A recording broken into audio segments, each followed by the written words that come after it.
This is Arts Alive. I'm Lynda Philippi.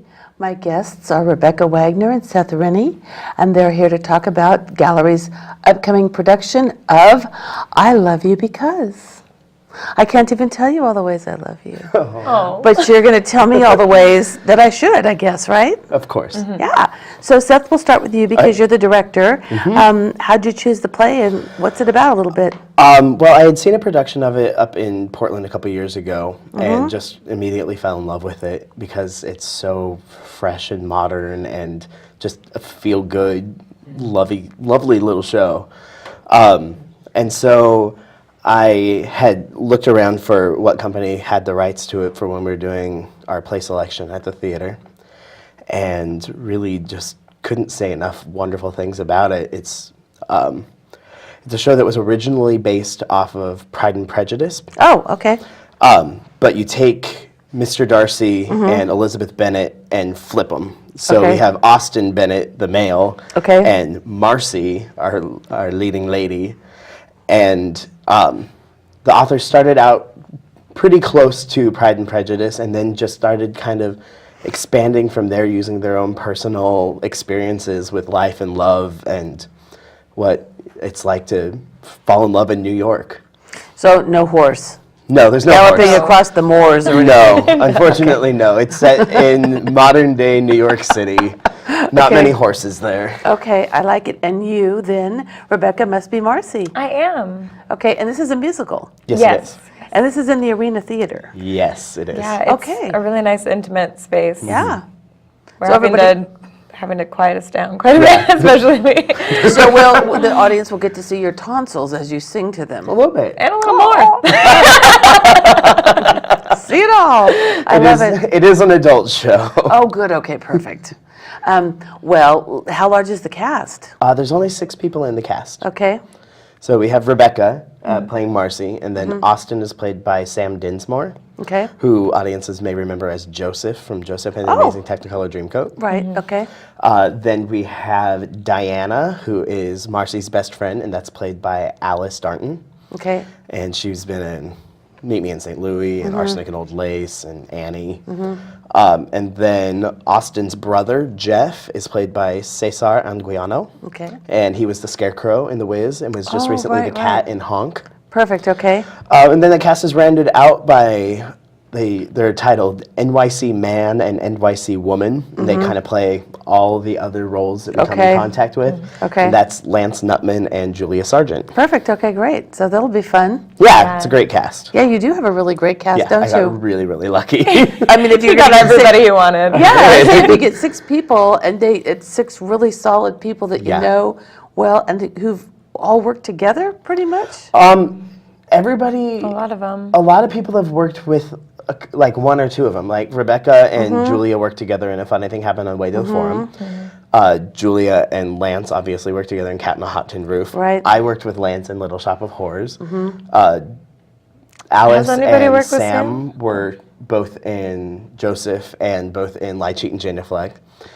I think Cesar might be the only one who hasn't worked with anybody who's in this current cast. That must have been a little bit tough for him doing Honk and rehearsing for this. I don't. Yeah. He's been so busy. We didn't start rehearsals until after Honk opened. Okay. And so that alleviated a lot of the stress for him.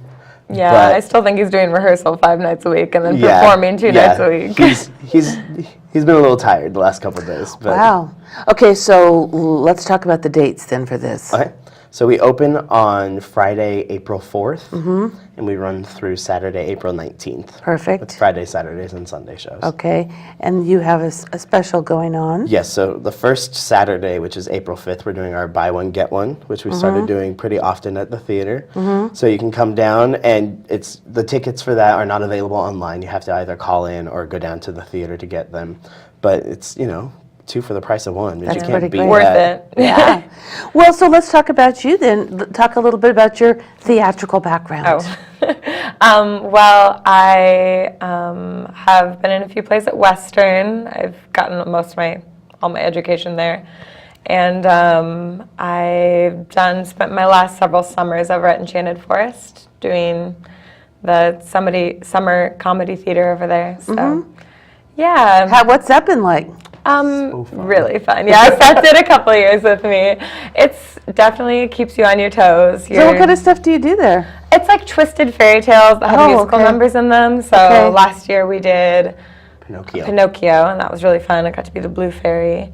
And we've done Snow White, Little Red Riding Hood, Cinderella, Hansel and Gretel. We did one year. That was really fun. Oh, that's great. Yeah, so It's very physical comedy. You're really slamming physical, into walls and outdoor theater. backflips and loud. Do you just do it like one time each day? No, or- they're like 20 to 25-minute shows, but we'll do them 3 to 4, even sometimes 5 days a week, or 5 times a shows a day. Okay, so this is just part of like coming into Enchanted Forest, and then it's part of the ongoing entertainment Exactly, there. Oh, okay. yeah. Oh, how fun! It's really great. fun. The audience will keep you on your toes. I mean, it's kind of good practice, I would It's think. a great is. training ground for Yeah. just being able to deal with any possible situation that could arise during a show. Yeah. A bat flying into your wig, or Sure, yeah. kids yelling at you, who knows what. Yeah, somebody throwing up from too much cotton candy in the front row or something. It's all happened. Oh my goodness sakes! But wow. I mean, you also get to go out into the audience there and like take a nacho from somebody and be like, Okay. thanks, in the middle of the show. Okay, so it's casual, fun, and interactive. It Very is interactive. really fun, That's yeah. great.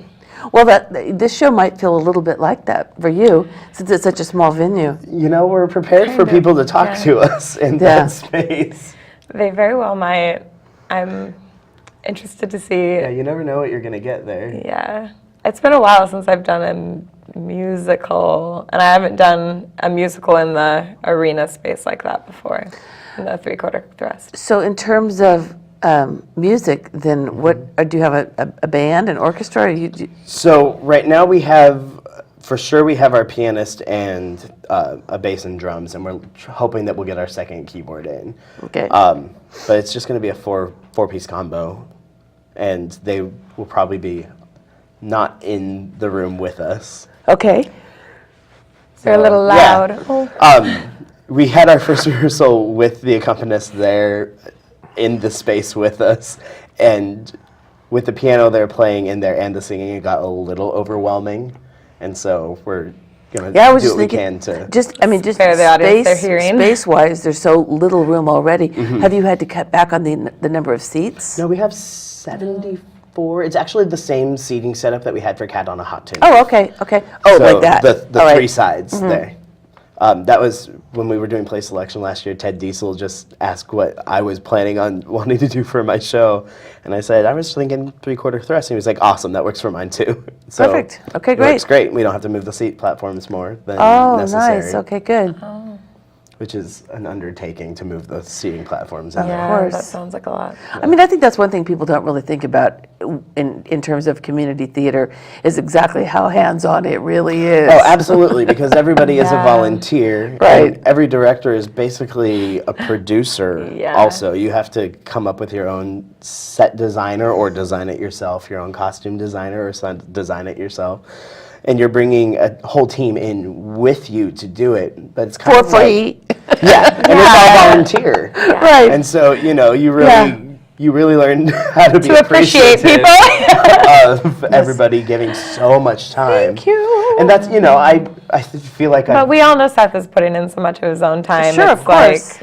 you're very sweet. I mean, Well, it's true. He's Everybody there in the every wo- weekend painting the set. it's a labor of love. I think every Absolutely. director does that. I mean, the people who are involved with any community theater are so, I mean, they're so passionate about it. Otherwise, Yeah, you wouldn't you bother. have do to it, be. yeah. You have to love it, or it's not worth the time. No, Because yeah. it is a huge time commitment. I mean, and you've done so much acting yourself. So, but you've also done some directing. I've directed Quite a bit, yeah. pretty much a show per year for the last 10 years. Yeah. The last 2 seasons I didn't direct anything, but other than that, since Tom Sawyer in 2005, I've done a show a year directing. Do you prefer acting or directing, or is it just two different sides of the same coin? I mean, It's very different from each other, and I do enjoy both. As an actor, you get to really shape your own performance. And doing Little Shop of Horrors and playing Seymour, that was such a rewarding experience getting to shape that character and really work on that. but directing feeds such a different side where it's looking at the entire picture, and I love that. Puppet master. Yeah, I mean, I really love being able to put the whole thing together. So you have a vision of what you want the show to look like and feel like and Yeah. sound like, and then Yeah. just kind of Well, I feel like Seth is such a people person. It's nice for him to be able to combine the creative and the person wrangling skills. So for you as an actress and also as obviously as a friend, you know, how does his directing style sort of differ from other directors? I don't know. It's such a small show. It's not like he has to. I feel like we're all pretty on top of everything, and with such a little cast, it's kind of effortless. Like, I know he's putting in a lot of work, and he's like really great about being honest with us and telling us when we need to tweak something, but it's not like he has to corral a bunch of people in this show. Yeah, it's not Fiddler on the Roof where I have 8,000 people in the cast. for Right, this and a one. bunch of And a little lot of kids, little goats, kids. dogs, and all of it, right. Yeah. And that's, you know, it's rare that you can do a musical, which I love doing musicals, but with such a small cast. You love small casts. I do. I love small cast shows. I like being able to get in and really work it and, you know, really find the meat in it. And even with something like this that is it's a very lighthearted and beautiful, fun piece, but there's a lot of emotional depth to it in times. And really being able to pull that out of You wouldn't do out of something if them. there weren't some significant No, feels I involved. need some feels in there. Yeah. But yeah, it's a show that I think anybody's going to be able to relate to because everybody has either fallen in love with somebody or has that desire to find somebody to spend their life with. Or that heartbreak. And heartbreak and, you know. And so I think it's something that people are going to be able to find or they something can just to connect to. enjoy looking at Cesar shirtless. You know, it happens. we Something for everyone. we have something for everybody in the show. Okay, that sounds like forum. It's, you know. Okay, well, I mean, it's something to look forward to for sure because I think we have seen probably most, if not all, the people who are likely to be seeing this show. I hope some new people will come out and say, Yes, we wow, do this too. is exciting. Gallery's doing something that sounds a little different and a lot of fun.